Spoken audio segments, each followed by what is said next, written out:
अथ पञ्चदशोऽध्यायः। पुरुषोत्तमयोगः।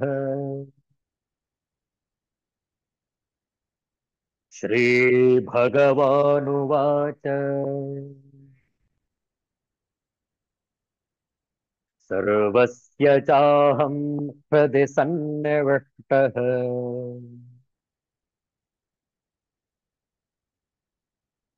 मत्तः स्मृतिर्ज्ञानमपोहनं च।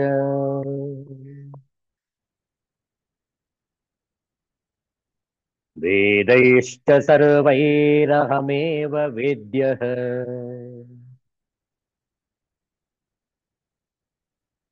वेदान्तकृत् वेदविदेव चाहम्। द्वाविमौ पुरुषौ लोके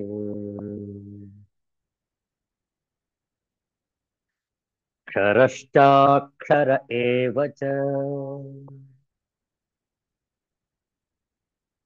क्षरः सर्वाणि भूतानि कूटस्थोऽक्षर उच्यते। उत्तमः पुरुषस्त्वन्यः परमात्मेत्युदाहृतः।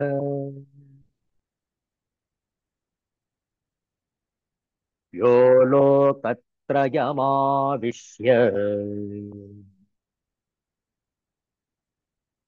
बिभर्त्यव्यय ईश्वरः।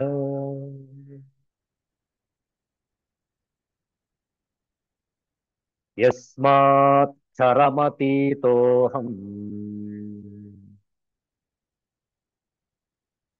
अक्षरादपि चोत्तमः। अतोऽस्मि लोके वेदे च प्रथितः पुरुषोत्तमः।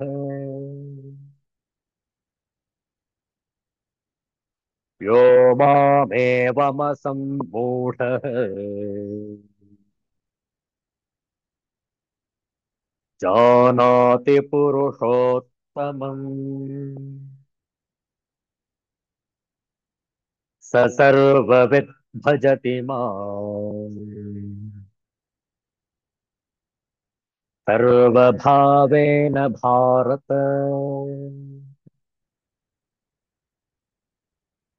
इति गुह्यतमं शास्त्रम् इदमुक्तं मया नघ। एतद्बुद्ध्वा बुद्धिमान् स्यात् कृतकृत्यश्च भारत। ॐ तत्सत्। इति श्रीमद्भगवद्गीतासु उपनिषत्सु ब्रह्मविद्यायां योगशास्त्रे श्रीकृष्णार्जुनसंवादे पुरुषोत्तमयोगो नाम पञ्चदशोऽध्यायः। हरिः ओम्। श्रीगुरुभ्यो नमः। हरिः ओम्। ಈ ಅಧ್ಯಾಯದಲ್ಲಿ ಭಗವಂತನು ತನ್ನ ಪರಮ ರಹಸ್ಯಮಯ ಪ್ರಭಾವವನ್ನು ಬಹಳ ಚೆನ್ನಾಗಿ ವಿವರಿಸಿರುತ್ತಾನೆ. ಯಾರು ಈ ಪ್ರಕಾರವಾಗಿ ತಿಳಿಸಿದ ಭಗವಂತನನ್ನು ಸರ್ವೋತ್ತಮನೆಂದು ತಿಳಿದುಕೊಳ್ಳುತ್ತಾನೆಯೋ ಅವನ ಮನಸ್ಸು ಕ್ಷಣಕಾಲಕ್ಕೂ ಸಹ ಭಗವಂತನ ಚಿಂತನೆಯನ್ನು ತ್ಯಜಿಸಲಾರನು. ಏಕೆಂದರೆ ಯಾವ ವಸ್ತುವನ್ನು ಮನುಷ್ಯ ಉತ್ತಮವೆಂದು ತಿಳಿಯುತ್ತಾನೆಯೋ ಅದರಲ್ಲಿ ಅವನಿಗೆ ಪ್ರೀತಿ, ಮತ್ತು ಯಾವುದರಲ್ಲಿ ಪ್ರೀತಿಯುಂಟೋ ಅದನ್ನೇ ಚಿಂತಿಸುತ್ತಾನೆ. ಹೌದಲ್ಲ? ಆದುದರಿಂದ ಭಗವಂತನ ಪರಮ ರಹಸ್ಯಮಯ ಪ್ರಭಾವವನ್ನು ಚೆನ್ನಾಗಿ ತಿಳಿದುಕೊಳ್ಳಲು ನಾಶವಾಗುವ ಈ ಕ್ಷಣಭಂಗುರವಾದ ಪ್ರಾಪಂಚಿಕ ಆಸಕ್ತಿಯನ್ನು ಸಂಪೂರ್ಣವಾಗಿ ತ್ಯಜಿಸಿಬಿಟ್ಟು ಪರಮಾತ್ಮನಿಗೆ ಶರಣಾಗತನಾಗಿ ಭಜನೆ ಮತ್ತು ಸತ್ಸಂಗಕ್ಕಾಗಿಯೇ ವಿಶೇಷ ಪ್ರಯತ್ನ ಮಾಡುವುದೇ ಎಲ್ಲರ ಮುಖ್ಯ ಕರ್ತವ್ಯ. ಶ್ರೀಮದ್ ಭಗವದ್ಗೀತೆಯ ಈ 15ನೇ ಅಧ್ಯಾಯದ ಕೊನೆಯ ಶ್ಲೋಕ ಫಲಶ್ರುತಿಯನ್ನು ಹೇಳ್ತಾ ಇದೆ. ಆಚಾರ್ಯ ಶಂಕರರು ತಮ್ಮ ಭಾಷ್ಯದಲ್ಲಿ ಇದನ್ನು ಇನ್ನೂ ಕೂಡ ಸ್ಪಷ್ಟಪಡಿಸುವರು. ನೋಡಿಕೊಳ್ಳಿ, ಆಚಾರ್ಯ ಶಂಕರರ ಭಾಷ್ಯ 15ನೇ ಅಧ್ಯಾಯದ ಕೊನೆಯ ಶ್ಲೋಕದ ಅವತರಣಿಕಾ ಭಾಷ್ಯ. ಅಸ್ಮಿನ್ ಅಧ್ಯಾಯೇ ಭಗವತ್ ತತ್ವಜ್ಞಾನಂ ಮೋಕ್ಷ ಫಲಂ ಉಕ್ತ್ವಾ ಅಥ ಇದಾನಿ ತತ್ ಸ್ತೌತಿ. ಈ ಅಧ್ಯಾಯದಲ್ಲಿ ಮೋಕ್ಷ ಫಲವನ್ನು ಕೊಡುವ ಭಗವಂತನ ತತ್ವದ ಜ್ಞಾನವನ್ನು ಹೇಳಿದ್ದಾಯಿತು. ಇನ್ನು ಈಗ ಅದನ್ನು ಹೊಗಳುತ್ತಾನೆ.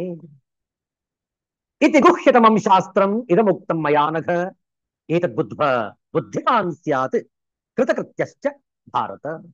ಹೇ ಅನಘ, ಹೇ ಭಾರತ, ಎಲೆ ಪಾಪರಹಿತನಾದ ಅರ್ಜುನನೇ, ಇತಿ ಇದಂ ಗುಹ್ಯತಮಂ ಶಾಸ್ತ್ರಂ ಮಯಾ ಉಕ್ತಂ. ಈ ರೀತಿ ಈ ಅತ್ಯಂತ ರಹಸ್ಯಪೂರ್ಣವಾದ ಈ ಶಾಸ್ತ್ರವು ನನ್ನಿಂದ ಹೇಳಲ್ಪಟ್ಟಿತು. ಏತದ್ಬುದ್ಧ, ಇದನ್ನು ಯಥಾರ್ಥವಾಗಿ ತಿಳಿದವನು, ಬುದ್ಧಿಮಾನ್ ಚ ಕೃತಕೃತ್ಯ ಸ್ಯಾತ್, ಜ್ಞಾನಿಯೂ ಮತ್ತು ಕೃತಾರ್ಥನೂ ಆಗುತ್ತಾನೆ. ಇತಿ ಏತತ್ ಗುಹ್ಯತಮಂ ಗುಪ್ಯತಮಂ ಅತ್ಯಂತ ರಹಸ್ಯಂ ಇತ್ಯೇತತ್. ಕಿಂ ತತ್? ಶಾಸ್ತ್ರಂ. ಯದ್ಯಪಿ ಗೀತಾಖ್ಯಂ ಸಮಸ್ತಂ ಶಾಸ್ತ್ರಂ ಉಚ್ಯತೆ ತಥಾಪಿ ಅಯಮೇವ ಅಧ್ಯಾಯಃ ಇಹ ಶಾಸ್ತ್ರಂ ಇತಿ ಉಚ್ಯತೆ ಸ್ತುತ್ಯರ್ಥಂ ಪ್ರಕರಣಾತ್. ಸರ್ವೋ ಹಿ ಗೀತಾಶಾಸ್ತ್ರಾರ್ಥಃ ಅಸ್ಮಿನ್ ಅಧ್ಯಾಯೇ ಸಮಾಸೇನ ಉಕ್ತಃ. ನ ಕೇವಲಂ ಗೀತಾಶಾಸ್ತ್ರಾರ್ಥ ಏವ ಕಿಂತು ಸರ್ವಶ್ಚ ವೇದಾರ್ಥಃ ಇಹ ಪರಿಸಮಾಪ್ತಃ. ಈ ರೀತಿಯಲ್ಲಿ ಗುಪ್ಯತಮವಾದ ಎಲ್ಲಕ್ಕಿಂತಲೂ ಗುಪ್ತಾಗಿರುವ, ಗೋಪ್ಯವಾಗಿರುವ ಅತ್ಯಂತ ರಹಸ್ಯವು ಎಂದು ಅಭಿಪ್ರಾಯ. ಅದು ಯಾವುದು ಎಂದರೆ ಶಾಸ್ತ್ರವು. ಗೀತೆ ಎಂಬುದೆಲ್ಲವೂ ಸೇರಿ ಶಾಸ್ತ್ರವೆನಿಸಿರುವುದಾದರೂ ಇಲ್ಲಿ ಹೊಗಳುವುದಕ್ಕಾಗಿ ಈ ಅಧ್ಯಾಯವನ್ನೇ ಶಾಸ್ತ್ರವೆಂದು ಕರೆದಿರುತ್ತದೆ ಎಂಬುದು ಯುಕ್ತ. ಏಕೆಂದರೆ ಇಲ್ಲಿ ಅಧ್ಯಾಯಾರ್ಥವೇ ಪ್ರಕೃತವಾಗಿರುತ್ತದೆ. ಗೀತಾಶಾಸ್ತ್ರವೆಲ್ಲವೂ ಈ ಅಧ್ಯಾಯದಲ್ಲಿ ಸಂಕ್ಷೇಪವಾಗಿ ಉಕ್ತವಾಗಿರುತ್ತದೆ. ಬರೀ ಗೀತಾಶಾಸ್ತ್ರದ ಅರ್ಥವೇ ಅಲ್ಲ, ಸಕಲ ವೇದಾರ್ಥವೂ ಇದರಲ್ಲಿ ಮುಗಿದಿರುತ್ತದೆ. ಯಸ್ತಂ ವೇದ ಸ ವೇದವಿತ್ ವೇದೈಶ್ಚ ಸರ್ವೈಃ ಅಹಮೇವ ವೇದ್ಯಃ ಇತಿ ಚ ಉಕ್ತಂ. ಇದಂ ಉಕ್ತಂ ಕಥಿತಂ ಮಯಾ ಹೇ ಅನಘ ಅಪಾಪ. ಅದನ್ನು ಯಾವನು ಅರಿತಿರುವನೋ ಅವನು ವೇದವನ್ನು ಬಲ್ಲವನಾಗಿರುತ್ತಾನೆ. ಎಲ್ಲಾ ವೇದಗಳಿಗೂ ವೇದ್ಯನಾದವನು ನಾನೇ ಎಂದು ಹಿಂದೆಯೂ ಕೂಡ ಹೇಳಿರುತ್ತದೆ. ಈ ಶಾಸ್ತ್ರವು ಎಲೆ ಅನಘನೆ, ಪಾಪರಹಿತನೇ, ನನ್ನಿಂದ ಉಕ್ತವಾಗಿದೆ, ಹೇಳಲ್ಪಟ್ಟಿರುತ್ತದೆ. ಏತತ್ ಶಾಸ್ತ್ರಂ ಯಥಾದರ್ಶಿತಾರ್ಥಂ ಬುದ್ಧ್ವಾ ಬುದ್ಧಿಮಾನ್ ಸ್ಯಾತ್ ಭವೇತ್ ನ ಅನ್ಯಥಾ. ಕೃತಕೃತ್ಯಶ್ಚ ಭಾರತ ಕೃತ್ಯಂ ಕೃತ್ಯಂ ಕರ್ತವ್ಯಂ ಏನ ಸ ಕೃತಕೃತ್ಯಃ.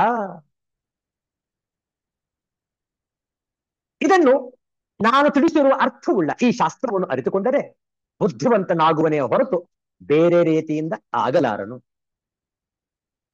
ಪರಮಾತ್ಮನನ್ನು ಅರಿತರೆ ಎಲ್ಲವನ್ನೂ ಅರಿತಂತೆ. ಅದರಿಂದಲೇ ಪರಮ ಪುರುಷಾರ್ಥವು ದೊರಕುವುದು ಬೇರೊಂದರಿಂದಲ್ಲ ಎಂದು ಛಾಂದೋಗ್ಯ ಉಪನಿಷತ್ತು ಕೂಡ ಹೇಳುತ್ತದೆ. ಎಲೆ ಭರತ ವಂಶೋತ್ಪನ್ನನೇ, ಅಂಥವನು ಕೃತಕೃತ್ಯನೂ ಆಗುವನು. ಮಾಡತಕ್ಕದ್ದನ್ನು ಮಾಡಿದವನು ಕೃತಕೃತ್ಯನು. ಅಸಾಧಾರಣವಾದ ಉತ್ತಮ ಜನ್ಮದಲ್ಲಿ ಹುಟ್ಟಿದ ಬ್ರಾಹ್ಮಣನು ಮಾಡತಕ್ಕದ್ದು ಏನಿರುವುದೋ ಭಗವತ್ ತತ್ವವನ್ನು ಅರಿತುಕೊಂಡರೆ ಅದೆಲ್ಲವೂ ಮಾಡಿದಂತೆ ಆಗುವುದು. ವಿಶಿಷ್ಟ ಜನ್ಮ ಪ್ರಸೂತೇನ ಬ್ರಾಹ್ಮಣೇನ ಯತ್ ಕರ್ತವ್ಯಂ ತತ್ ಸರ್ವಂ ಭಗವತ್ ತತ್ವೇ ವಿದಿತೆ ಕೃತಂ ಭವೇತ್ ಇತ್ಯರ್ಥಃ. ನ ಚ ಅನ್ಯಥಾ ಕರ್ತವ್ಯಂ ಪರಿಸಮಾಪ್ಯತೆ ಕಸ್ಯಚಿತ್ ಇತ್ಯಭಿಪ್ರಾಯಃ. ಸರ್ವಂ ಕರ್ಮ ಅಖಿಲಂ ಪಾರ್ಥ ಜ್ಞಾನೇ ಪರಿಸಮಾಪ್ಯತೆ ಇತಿ ಚ ಉಕ್ತಂ. ಏತದ್ಧಿ ಜನ್ಮ ಸಾಫಲ್ಯಂ ಬ್ರಾಹ್ಮಣಸ್ಯ ವಿಶೇಷತಃ. ಆತ್ರೈತತ್ ಕೃತೋ ತತ್ ಅಕೃತ ಕೃತ್ಯಃ ಹಿ ದ್ವಿಜಃ ಭವತಿ ನ ಅನ್ಯಥಾ ಇತಿ ಚ ಮಾನವಂ ವಚನಂ. ಯತ ಏತತ್ ಪರಮಾರ್ಥತತ್ವಂ ಮತ್ತಃ ಶ್ರುತವಾನ್ ಅಸಿ ಅತಃ ಕೃತಾರ್ಥಸ್ತ್ವಂ ಹೇ ಭಾರತ ಇತಿ. ಅಸಾಧಾರಣವಾದ ಉತ್ತಮ ಜನ್ಮದಲ್ಲಿ ಹುಟ್ಟಿದ ಬ್ರಾಹ್ಮಣನು ಮಾಡತಕ್ಕದ್ದು ಏನಿರುವುದೋ ಭಗವತ್ ತತ್ವವನ್ನು ಅರಿತುಕೊಂಡರೆ ಅದೆಲ್ಲವೂ ಮಾಡಿದಂತೆ ಆಗುವುದು. ಹಾಗಿಲ್ಲದಿದ್ದರೆ ಯಾವನಿಗೂ ಮಾಡತಕ್ಕದ್ದು ಮುಗಿಯುವುದಿಲ್ಲ ಎಂದು ಅಭಿಪ್ರಾಯ. ಎಲೆ ಪ್ರಾರ್ಥನೆ, ಜ್ಞಾನದಲ್ಲಿ ಎಲ್ಲಾ ಕರ್ಮವೂ ಅಖಿಲವಾಗಿ ಕೊನೆಗಾಣುತ್ತದೆ ಎಂದು ಹಿಂದೆ ಹೇಳಿಯೂ ಇರುತ್ತದೆ. ಇದೇ ಜನ್ಮ ಸಾಫಲ್ಯವು. ಅದರಲ್ಲಿಯೂ ಬ್ರಾಹ್ಮಣನಿಗೆ ಇದೇ ಜನ್ಮ ಸಾಫಲ್ಯವು. ಏಕೆಂದರೆ ಇದನ್ನು ಪಡೆದುಕೊಂಡರೆ ದ್ವಿಜನು ಬ್ರಾಹ್ಮಣನು ಕೃತಕೃತ್ಯನಾಗುವನೇ ಹೊರತು ಬೇರೆ ರೀತಿಯಿಂದ ಆಗಲಾರನು ಎಂದು ಮನುಸ್ಮೃತಿ ಮನುವಚನವೂ ಕೂಡ ಇದೆ. ಎಲೆ ಭರತ ವಂಶೋತ್ಪನ್ನನೇ, ನೀನು ಈ ಪರಮಾರ್ಥ ತತ್ವವನ್ನು ನನ್ನಿಂದ ಕೇಳಿ ಅರಿತುಕೊಂಡಿರುವುದರಿಂದ ನೀನು ಕೃತಾರ್ಥನು ಎಂದು ಅಭಿಪ್ರಾಯ. ಆಚಾರ್ಯ ಶಂಕರರ ಭಾಷ್ಯ ಅತ್ಯಂತ ಸ್ಪಷ್ಟವಾಗಿದೆ. ಆದ್ರಿಂದ ಪ್ರತಿಯೊಬ್ಬ ಸಾಧಕರು ಕೂಡ ಈ ಮುಕ್ತಿಗಾಗಿ ಮೋಕ್ಷಕ್ಕಾಗಿ ಹಂಬಲಿಸತಕ್ಕದ್ದು. ಸಾಮಾನ್ಯವಾಗಿ ನಾವು ಜ್ಞಾನವನ್ನು ಅರಿತುಕೊಂಡಾಗ ಕೃತಕೃತ್ಯರಾಗುವಂಥದ್ದು ಸಹಜ. ಕೃತಕೃತ್ಯದ ಅರ್ಥ ಏನು? ಯಾವುದನ್ನು ಮಾಡಬೇಕು ಅದನ್ನು ಮಾಡಿದಾಗ ಮಾತ್ರ ಮನಸ್ಸಿಗೆ ತೃಪ್ತಿ, ಹೌದಲ್ಲ? ಆದ್ರಿಂದ ಈ ಮನಸ್ಸಿನೊಳಗೆ ಆ ಪರಮ ತತ್ವವನ್ನು, ಪರಮ ಸತ್ವವನ್ನು ನಾವು ಹೀರಿಕೊಳ್ಳಬೇಕು. ಮಂಕುತಿಮ್ಮನ ಕಗ್ಗದಲ್ಲಿ ಗುಂಡಪ್ಪನವರು ಈ ರೀತಿ ತಿಳಿಸ್ತಾರೆ. ಬರಿಯ ಬುದ್ಧಿ ವಿಮರ್ಶೆ ಗರಿದು ಜೀವನ ಸತ್ವ ಪರಿಶೋಧಿಸುವರಾರು ಬುದ್ಧಿ ರುಜುತೆಯನು ಸುರಿಸುವುದೆಂದು ತಾನೇ ಮಿಂಚು ಬಳ್ಳಿ ಒಲು ಪರಸತ್ವ ಮನದೊಳಗೆ ಮಂಕುತಿಮ್ಮ. ಪರಸತ್ವ ಮನದೊಳಗೆ ಮಂಕುತಿಮ್ಮ ಮಂಕುತಿಮ್ಮ. ಬರಿಯ ಬುದ್ಧಿ ವಿಮರ್ಶೆ ಗರಿದು ಜೀವನ ಸತ್ವ ಪರಿಶೋಧಿಸುವರಾರು ಬುದ್ಧಿ ರುಜುತೆಯನು ಸುರಿಸುವುದೆಂದು ತಾನೇ ಮಿಂಚು ಬಳ್ಳಿ ಒಲು ಪರಸತ್ವ ಮನದೊಳಗೆ ಮಂಕುತಿಮ್ಮ ಮಂಕುತಿಮ್ಮ ಮಂಕುತಿಮ್ಮ. ಬುದ್ಧಿ ವಿಮರ್ಶೆಗರಿದು, ಬುದ್ಧಿ ವಿಮರ್ಶೆಗೆ ಅರಿದು, ಪರಿಶೋಧಿಸುವರಾರು, ಪರಿಶೋಧಿಸುವವರು ಯಾರು? ಸ್ಫುರಿಸುವುದದು, ಸ್ಫುರಿಸುವುದು ಅದು ಎಂದೋ, ಸ್ಫುರಿಸುವುದದೆಂದೋ ಮನದೊಳಗೆ, ಮನದ ಒಳಗೆ, ವಿಮರ್ಶೆಗೆ ತರ್ಕಕ್ಕೆ, ರುಜುತೆ ಪ್ರಾಮಾಣಿಕತೆ, ಸ್ಫುರಿಸುವುದು ಹೊಳೆಯುವುದು, ಗೋಚರಿಸುವುದು ಪರಸತ್ವ, ಪರಮಾತ್ಮ ತತ್ವದ ಸತ್ವ. ಕೇವಲ ಬುದ್ಧಿಯ ತರ್ಕಕ್ಕೆ ಸಿಗುವುದಿಲ್ಲ ಜೀವನದ ಸತ್ವ. ಬುದ್ಧಿಯ ಪ್ರಾಮಾಣಿಕತೆಯನ್ನು ಪರಿಶೋಧಿಸುವವರು ಯಾರು? ಪ್ರತಿಯೊಬ್ಬನಿಗೂ ಆ ಪರತತ್ವವು ಮತ್ತು ಆ ಪರತತ್ವದ ಸತ್ವವು ಎಂದೋ ಒಂದು ದಿನ ತಾನೇ ತಾನಾಗಿ ಒಂದು ಮಿಂಚು ಬಳ್ಳಿಯಂತೆ ಸ್ಫುರಿಸುವುದು ಎಂದು ಒಂದು ಅದ್ಭುತ ಸತ್ಯವನ್ನು ಅರಿವಿದ್ದಾರೆ ನಮಗೆ ಮಾನ್ಯ ಗುಂಡಪ್ಪನವರು ಈ ಮುಕ್ತಕದಲ್ಲಿ. ಈ ಜಗತ್ತಿನ ಅಗಾಧ ಸೃಷ್ಟಿಗೆ ಕಾರಣವಾದ ಆ ಪರಸತ್ವವನ್ನು ಇಡೀ ಸೃಷ್ಟಿಯ ಹೋಲಿಕೆಯಲ್ಲಿ ಒಂದು ಧೂಳಿನ ಕಣದ ಕೋಟೆಯಲ್ಲಿ ಒಂದು ಭಾಗವೂ ಅಲ್ಲದ ನಮಗೆ, ಒಂದು ಧೂಳಿನ ಕಣದ ಕೋಟೆಯಲ್ಲಿ ಒಂದು ಭಾಗವೂ ಅಲ್ಲ. ನೋಡಿ ಎಷ್ಟು, how insignificant is our existence. ಒಂದು ಧೂಳಿನ ಕಣದ ಕೋಟೆಯಲ್ಲಿ ಒಂದು ಭಾಗವೂ ಅಲ್ಲದ ನಮಗೆ ಅರ್ಥ ಮಾಡಿಕೊಳ್ಳುವುದಕ್ಕೆ ನಮ್ಮ ಮಿತ ಬುದ್ಧಿಯ ಸಾಮರ್ಥ್ಯದಿಂದ ಸಾಧ್ಯವೇ? ಈ ಬುದ್ಧಿಯು ಪ್ರಾಮಾಣಿಕ ಪ್ರಯತ್ನವನ್ನು ಮಾಡುತ್ತಿದೆ ಎಂದು ತಿಳಿಯುವ ಬಗೆಯಾದರೂ ಹೇಗೆ? ಮೊದಲನೇದು ಸಾಧ್ಯವಾದರೂ ಎರಡನೆಯದು ಅಸಾಧ್ಯ. ಮೊದಲ ಕಾರ್ಯಕ್ಕೆ ನಮಗೆ ಆ ಪರಮಾತ್ಮ ಶಕ್ತಿಯನ್ನು ನೀಡಿದ್ದಾನೆ, ಆದರೆ ಎರಡನೇದಕ್ಕೆ ಅಲ್ಲ. ಯಾವುದು ಎರಡನೇದು? ಬುದ್ಧಿಯ ಪ್ರಾಮಾಣಿಕ ಪ್ರಯತ್ನ. ಆ ಪರಸತ್ವದ ಪರಿಕಲ್ಪನೆ ಯಾರು ಎಷ್ಟೆಷ್ಟು ಯೋಚಿಸಲು ಸಾಧ್ಯವೋ ಅವರವರಿಗೆ ಅಷ್ಟಷ್ಟು. ಹೇಗೆ ಮತ್ತೊಬ್ಬರ ಮನದಿಂಗಿತವನ್ನು ಅರಿಯಲು ಸಾಧ್ಯವಿಲ್ಲವೋ ಹಾಗೆಯೇ ಮತ್ತೊಬ್ಬರ ಬುದ್ಧಿಯು ರುಜು ಎಂದರೆ ಪ್ರಾಮಾಣಿಕತೆಯನ್ನು ಅರಿಯಲು ಸಾಧ್ಯವಿಲ್ಲ. ಪರಿಶೋಧಿಸುವವರಾರು ಬುದ್ಧಿ ರುಜುತೆಯನು ಎಂದು ಗುಡ್ಡಪ್ಪನವರು ಹೇಳಿದ ಹಾಗೆ ಎಲ್ಲ ಜೀವಿಗಳಿಗೂ ಆ ಭಗವದ್ ದರ್ಶನ ಮಾಡಿಕೊಳ್ಳಬೇಕೆಂಬ ಆಸೆ ಇರುತ್ತದೆ. ಇಲ್ಲಿ ಭರ್ಗ ಎಂದರೆ ತೇಜಸ್ಸು ಎಂದರ್ಥ. ಇದನ್ನೇ ಮಾನ್ಯ ಗುಂಡಪ್ಪನವರು ಮಿಂಚು ಬಳ್ಳುವಲು ಪರಸತ್ವ ಮನದೊಳಗೆ ಎಂದಿದ್ದಾರೆ. ಈ ಜಗತ್ತಿನ ಎಲ್ಲಾ ಜಂಜಾಟಗಳಿಂದ ಮುಕ್ತಿ ಸಿಗುವುದೆಂದರೆ ಯಾರಿಗೆ ಬೇಡ? ಆದರೆ ಇದರ ಮೂಲಕವೇ ಅದನ್ನು ಪಡೆಯಬೇಕಾದರೂ ಇದರಲ್ಲೇ ಇದ್ದುಕೊಂಡು ಅದನ್ನು ಸಂಪೂರ್ಣತೆಯನ್ನು ಪಡೆಯಲು ಸಾಧ್ಯವಿಲ್ಲ. ಬಿಡಬೇಕು. ಬಿಡಲು ಮನಸ್ಸು ಬರಬೇಕು.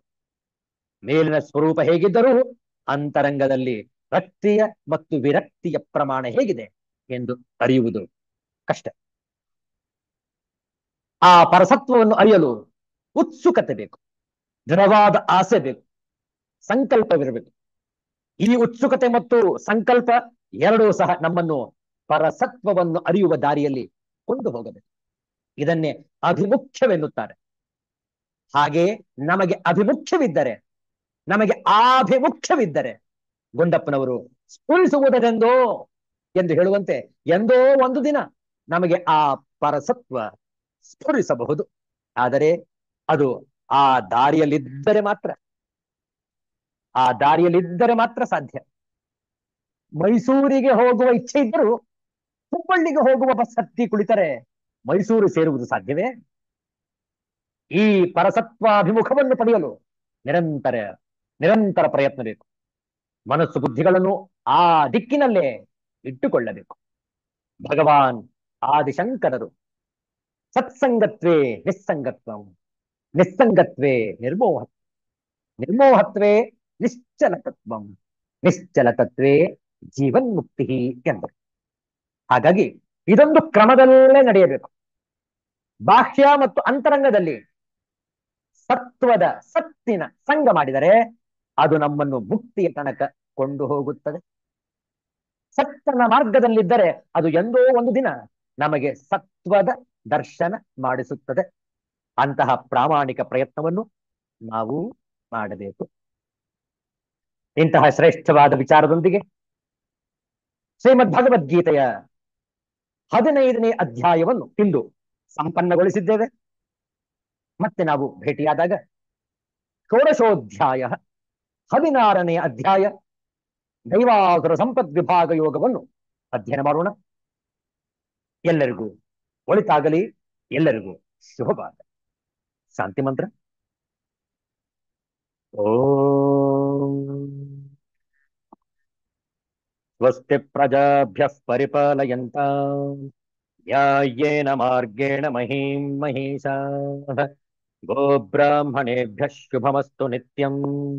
ಲೋಕಾಃ ಸಮಸ್ತಾಃ ಸುಖಿನೋ ಭವಂತು. ಕಾಲೇ ವರ್ಷತು ಪರ್ಜನ್ಯಃ ಪೃಥಿವೀ ಸಸ್ಯಶಾಲಿನಿ. ದೇಶೋऽಯಂ ಕ್ಷೋಭರಹಿತಃ. ಬ್ರಾಹ್ಮಣಾಃ ಸಂತು ನಿರ್ಭಯಾಃ. ಓಂ ಶಾಂತಿ ಶಾಂತಿ ಶಾಂತಿ. ಹರಿಃ ಓಂ. ಶ್ರೀ ಗುರುಭ್ಯೋ ನಮಃ. ಹರಿಃ ಓಂ. ಮತ್ತೆ ಮುಂದಿನ ವಾರ ಭೇಟಿಯಾಗೋಣ. ಎಲ್ಲರಿಗೂ ಒಳಿತಾಗಲಿ, ಎಲ್ಲರಿಗೂ ಶುಭವಾಗಲಿ. ನವರಾತ್ರಿ ಹಬ್ಬದ ಹಾರ್ದಿಕ ಶುಭಾಶಯ. ಜೈ ಶ್ರೀ ಗುರುದೇವ ದತ್ತ.